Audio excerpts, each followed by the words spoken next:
Hello everyone, मैं हूं परीक्षित शर्मा और आज एक बार फिर से आपके सामने आ गया हूं practical talk with Girish Anand लेकर। So Girish ji, once again hi and welcome to practical talk. Thank you. So आज भी मैं उतना ही एक्साइटेड हूं जितना मैं शायद अपने पहले एपिसोड में था। आज हम कुछ ऐसी बात करने जा रहे हैं जो मेरे पर्सनल फेवरेट है। मैं बहुत पर्टिकुलर हूं एक चीज के, दैट इज कॉल्ड ड्रेसअप। और मुझे लगता है कि इंटरव्यू से रिलेटेड ड्रेसअप एक बहुत ही ज्यादा इंपॉर्टेंट की पॉइंट है, बिकॉज एक इंटरव्यूअर आपको पहली नजर में आपकी ड्रेस और आपके कोट से ही देखता है कि ये बंदा है क्या और ये किस तरह के नेचर का बंदा है। So what you think about it? Please elaborate the dressing sense, what it should be the correct way to attire, get the attire for an interview, whether formal or a casual. Very important topic. First impression is the last impression. एक बार जब interviewer ने आपको देखा, पहली झलक जो दिखी, उसी में एक आपके बारे में एक इमेज क्रिएट हो जाती है और वो थ्रू आउट कैरी होती है। ये नहीं मैं कह रहा कि उससे आपके आंसर्स इन पे कोई इफेक्ट पड़ता है, बट यस, वो हर चीज जजमेंट के एक पैरामीटर में वो एक बन जाता है। बिल्कुल। सो अटायर पे बात करें तो सबसे पहले हम शुरू होंगे हेड टू टो। अगर हम ऊपर बात करें तो आपके अगर हेयर कट है वो बहुत ज्यादा बड़े बाल नहीं होने चाहिए। आपके ऑब्वियसली आपके फेस से सूट तो करने चाहिए, बट कानों के ऊपर बाल आ जाना या माथे पे बहुत ज्यादा बाल होना, इट इज नॉट एडवाइज्ड। और फीमेल्स को भी जो बाल हैं या तो वो बहुत अच्छे तरीके से सेट हो या फिर टाइड हो, एकदम वो बिखर के जो आगे आते रहते हैं, फेस के आगे आते हैं। We are in a interview, not at a fashion show. हाँ, एंड ऑफ द डे आपको शैबी नहीं लगना है। शैबी नहीं लगना है। That's of the story. और उससे अगर हम नीचे आते हैं तो मेल्स के लिए अगर आप क्लीन शेवन है तो it should be like really clean shaven, वो पार्शियली कई बार बिल्कुल क्लीन। और अगर आपने बियर्ड रखी है then it should be properly set.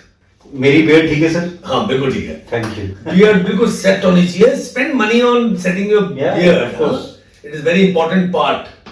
और फीमेल्स के लिए जो कॉस्मेटिक्स यूज करते हैं, जो मेकअप यूज करते हैं, बहुत लाउड नहीं होना चाहिए। So makeup is advisable? थोड़ा बहुत तो करना ही पड़ता है। You are going for a very important event of your life, but it should not be loud, subtle. Sir एक और मेरा क्वेश्चन है इसके बीच में। फॉर एग्जांपल कई पर्सनालिटीज होती है फॉर एग्जांपल मैं एक आईटी कंपनी में इंटरव्यू देने के लिए जा रहा हूँ एंड मेरी आईटी स्किल्स बहुत अच्छी हैं, मैं आईआईटी से पढ़ा हूँ, XYZ, है ना।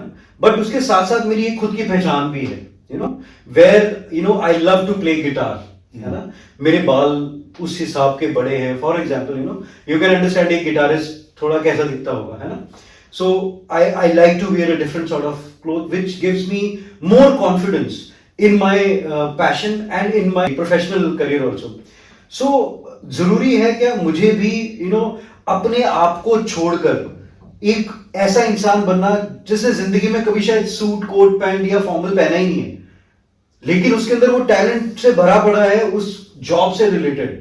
सो क्या वो जरूरी है कि उसको इस तरह का अटायर पहनना जरूरी है क्या उसको? कहीं तो उसको कॉम्प्रोमाइज करना पड़ेगा, या वो गिटार बजा ले बिल्कुल डिसेंट कपड़ों के साथ। अदरवाइज मैं इतना मानता हूं कि ऑल सेट एंड डन, थोड़ा बहुत अगर अपने उसने अटायर को थोड़ा रखा हुआ डिफरेंट तो उसमें भी डिसेंसी लाई जा सकती है। पर आपको नहीं लगता सर आजकल के कंपनीज में जैसे we look for a multitasking person, multi talented हो, जो क्योंकि आज के टाइम में कंपनीज बहुत ज्यादा पीपल मैनेज्ड हो गई हैं, जो स्ट्रेस फ्री एनवायरनमेंट को प्रमोट करती हैं। You love to ride, you love to play music, XYZ। So we rather ask on the first hand कि आपकी हॉबीज क्या है। जब हम पूछते हैं तो उसके पीछे एक रीजन होता है कि अगर आपकी हॉबीज है, ठीक है मैं गिटार बजाता हूँ, मेरी हॉबी ये है और it suits you, the current attire you're wearing, and when you say that I love to play guitar, और मेरे XYZ इतने गाने YouTube में ऑलरेडी चल रहे हैं, तो वो आपको एक एक्स टेम्पो देता है और आपको एक प्लस पॉइंट्स देता है आपके इंटरव्यू में। आपको लगता है सर? देता है, but still I will stick to my point कि आपको अपने अटायर को तो प्रोफेशनल करना ही पड़ेगा as per the profession you are working for your bread and butter. Could be that particular day for the interview. नहीं, बाद में भी आप ऑफिस में आके बिल्कुल फंकी स्टाइल में तो नहीं आएंगे. जो आपका ब्रेड एंड बटर है उसको तो आपको तवज्जो देनी ही पड़ेगी. बिल्कुल, हाँ, सहमत हूँ आपकी बात. और अगर हम आगे चले तो it comes to the clothing. Generally जो क्लोथ्स के कलर हैं वो जो अच्छे माने जाते हैं इंटरव्यू के लिए वो होता है ब्लैक, ग्रे, ब्लू, व्हाइट. हाँ, ऐसा कोई कॉम्बिनेशन आपस में बना के आप ऐसे ही कपड़े अच्छे रखते हैं. ऑरेंज, येलो, रेड, ये कलर्स इंटरव्यू के लिए एडवाइजेबल नहीं है. Same goes for the trouser. You have to make a good combination. और अगर आपको कॉम्बिनेशन नहीं समझ में आता है तो देयर आर मैगजीन्स. शोरूम्स के आगे जो शोकेस के अंदर जो मैनिक्विन्स लगे होते हैं उसके अंदर आप देख सकते हैं क्या कॉम्बिनेशन बहुत अच्छे वर्कआउट करते हैं. रादर आपके इंस्टा पेज पे देख सकते हैं सर. हाँ, मेरे इंस्टा पेज पे देख सकते हैं. So you can just log into Insta Girish Anand Trainer page. अगर आपको ड्रेस कोड तो बहुत सारी चीजें वहां पता लग जाएंगी. और आपको ये ध्यान रखना है कि जो आपकी शर्ट है वो बहुत बैगी नहीं होनी चाहिए. ओके. और बहुत ज्यादा टाइट फिट नहीं होनी चाहिए. आपने गलती से जिम जाके कुछ मसल्स बना ही लिए हैं तो वो इंटरव्यू वाले दिन टाइट शर्ट डाल के दिखाने की जरूरत नहीं है बाइसेप्स से ना. Exactly. मतलब एडिक्वेटली ड्रेस्ड होना चाहिए. और जो टाई है वो टाई का साइज एक ऐसा होता है कि it should not go below the belt, it should not be above the belly button, है ना. और पीछे से जो उसकी बैक होती है जो टेल वो ऐसे बाहर, कईयों की बहुत छोटी होती है, कईयों ने इतनी लंबी होती है उसको उल्टा कर करके लटका के उसमें फंसा रहे होते हैं. कईयों ने शर्ट के अंदर डाल के उसको छुपा रहे होते हैं. इंटरव्यू लेने वाला सब जानता है. तो make sure that you are very particular on those things. So ideally ये है कि आप YouTube की हेल्प ले लो, किसी की हेल्प ले लो और प्रिपेयर्ड होकर जाओ. सभी को ये बातें नहीं पता होती. यहां तक कि इवन जो बेल्ट आप वेयर कर रहे हैं उसका जो बकल है वो बहुत फैंसी नहीं होना चाहिए. बड़े बकल वाले जो बड़े फ्लैशी होते हैं वो ठीक है पार्टीज के लिए, कैजुअल जाने के लिए ठीक है. बट इंटरव्यू के लिए जा रहे थे प्लेन बकल, प्लेन बेल्ट. ज्यादा उसमें वो मतलब बहुत ज्यादा कुछ डिजाइन ना बने हो. और शूज, यस, शूज के अंदर आपको बहुत ध्यान रखना है आपकी टाई आपके सूट से मैचिंग हो. स्लिप ऑन्स ना हो. इट शुड बी प्रेफर्ड है लेसेस वाले शूज हो.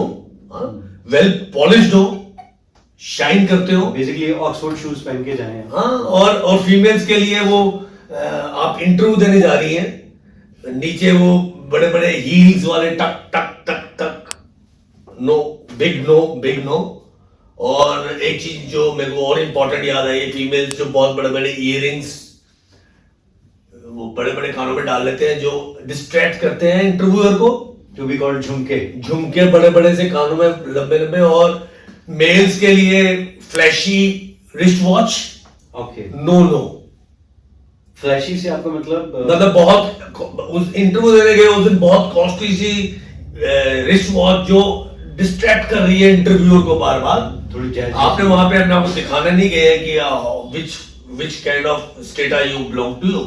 हाँ, और ना ही कोई बहुत किडिश सी इलेक्ट्रॉनिक की वॉचेस डाली होती लोगों ने. आजकल बड़ा डिजिटल वॉचेस हैपनिंग स्टाइल हो गया है कि वो थोड़ा फंडूसी नहीं, gentle, adequate. It is a interview day, minded. हाँ, बिल्कुल सही बात है. तो आई होप आप लोगों को भी आज बहुत सारी नॉलेज मिली होगी किस तरह की ड्रेसिंग्स आपको करनी चाहिए जब आप एक फॉर्मल इंटरव्यू के लिए जा रहे हैं. For more you can always, again I'm saying it, find the Insta page Girish Anand Trainer. You'll find many things on there. Plus आप YouTube को भी फॉलो कर सकते हैं. लेकिन आपको भूलना क्या नहीं है, प्रैक्टिकल टॉक के पेज को लाइक करना और सब्सक्राइब करना और इसको फॉलो करते रहना. तब तक के लिए थैंक यू. बहुत जल्दी हम मिलेंगे एक और नई स्मार्ट चीज के साथ, मगर वो भी होगी practical talk. Thank you sir. Thank you.